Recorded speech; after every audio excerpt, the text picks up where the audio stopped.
नमस्कार। वर्ष 2021 का बजट असाधारण परिस्थितियों के बीच पेश किया गया है।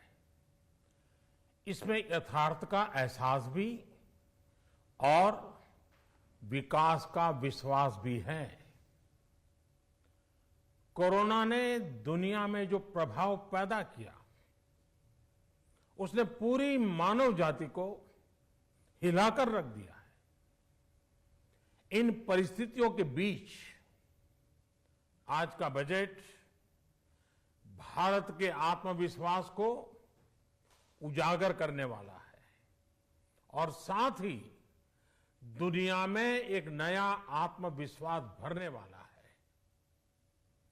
आज के बजट में आत्मनिर्भरता का विजन भी है और हर नागरिक, हर वर्ग का समावेश भी है।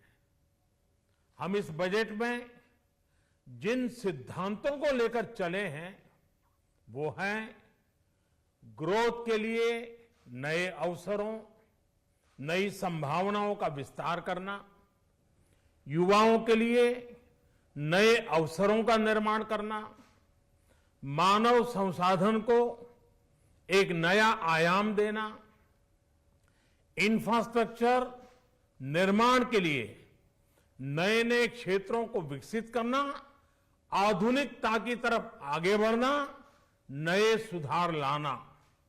साथियों, नियमों और प्रक्रियाओं को सरल बनाकर आम लोगों के जीवन में ईज ऑफ लिविंग को बढ़ाने पर इस बजट में जोर दिया गया है।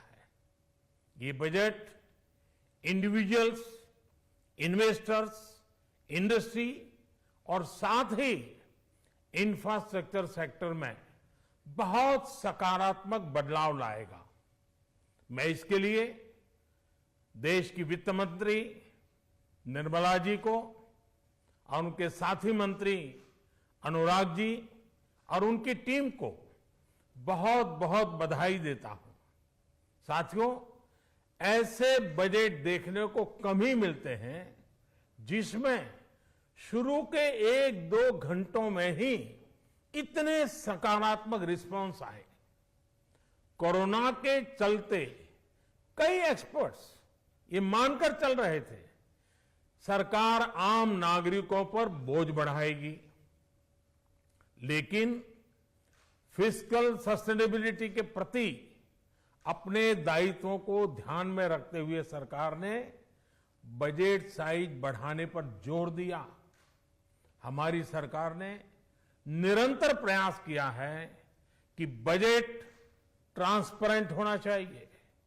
मुझे खुशी है कि आज अनेक विद्वानों ने इस बजट की ट्रांसपेरेंसी की सराहना की है। साथियों, भारत कोरोना की लड़ाई में रिएक्टिव होने के स्थान पर हमेशा ही प्रोएक्टिव रहा है। चाहे वो कोरोना के काल में किए गए रिफॉर्म्स हो या फिर आत्मनिर्भर भारत का संकल्प, इसी प्रोएक्टिवनेस को बढ़ाते हुए आज के बजट में भी रिएक्टिव का नामो निशान नहीं है।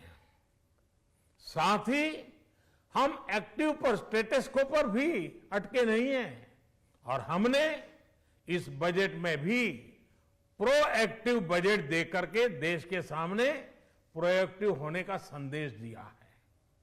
यह बजट उन सेक्टर्स पर विशेष रूप से केंद्रित है जिनसे वेल्थ और वेलनेस दोनों ही तेज गति से बढ़ेंगे, जान भी जहान भी।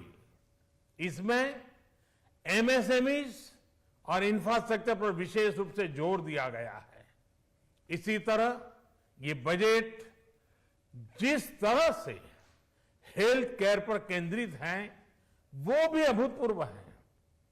ये बजट देश के हर क्षेत्र में विकास यानी ऑल राउंड डेवलपमेंट की बात करता रहता है। खास तौर पर मुझे खुशी है कि इस बजट में दक्षिण के हमारे राज्य, पूर्वोत्तर के हमारे राज्य और उत्तर में लेह लद्दाख जैसे क्षेत्रों में विकास पर विशेष ध्यान दिया है। ये बजट भारत के कोस्टल स्टेट्स जैसे तमिलनाडु, केरल, पश्चिम बंगाल, इनको एक बिजनेस पावर हाउस बनाने की दिशा में एक बड़ा कदम उठाया। नॉर्थ ईस्ट के राज्य जैसे असम के अनएक्सप्लोर्ड पोटेंशियल को टैप करने में बजट बहुत बड़ी मदद करेगा। इस बजट में जिस तरह से रिसर्च एंड इनोवेशन इकोसिस्टम पर बल दिया गया है, जो प्रावधान किए गए हैं, उनसे हमारे युवाओं को ताकत मिलेगी। भारत उज्जवल भविष्य के लिए बहुत ठोस कदम रखेगा। साथियों, देश के सामान्य मानवी का, महिलाओं का जीवन आसान बनाने के लिए उनके स्वास्थ्य, स्वच्छता, पोषण, शुद्ध जल और अवसरों की समानता, इस पर इस बजट में विशेष बल दिया गया है। बजट में इंफ्रास्ट्रक्चर पर खर्च में अभूतपूर्व वृद्धि के साथ साथ कई व्यवस्थागत सुधार किए गए हैं, जिसका बहुत बड़ा फायदा देश में ग्रोथ और जॉब क्रिएशन, रोजगार के लिए बहुत लाभ होगा। देश में एग्रीकल्चर सेक्टर को मजबूती देने के लिए, किसानों की आय बढ़ाने के लिए इस बजट में बहुत जोर दिया गया है। कई प्रावधान किए गए हैं। एग्रीकल्चर सेक्टर में किसानों को और आसानी से और ज्यादा ऋण मिल सकेगा। देश की मंडियों को यानी एपीएमसी को और मजबूत करने के लिए, सशक्त करने के लिए एग्रीकल्चर इंफ्रास्ट्रक्चर फंड से मदद का प्रावधान किया गया है। ये सब निर्णय ये दिखाते हैं कि इस बजट के दिल में गांव है, हमारे किसान है। एमएसएमई सेक्टर को गति देने के लिए, रोजगार के अवसर बढ़ाने के लिए इस बार एमएसएमई सेक्टर का बजट भी पिछले साल की तुलना में 2 गुना से ज्यादा कर दिया गया है।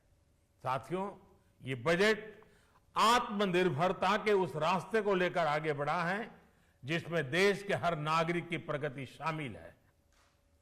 ये बजट इस दशक की शुरुआत की एक मजबूत नींव रखने वाला बजट है।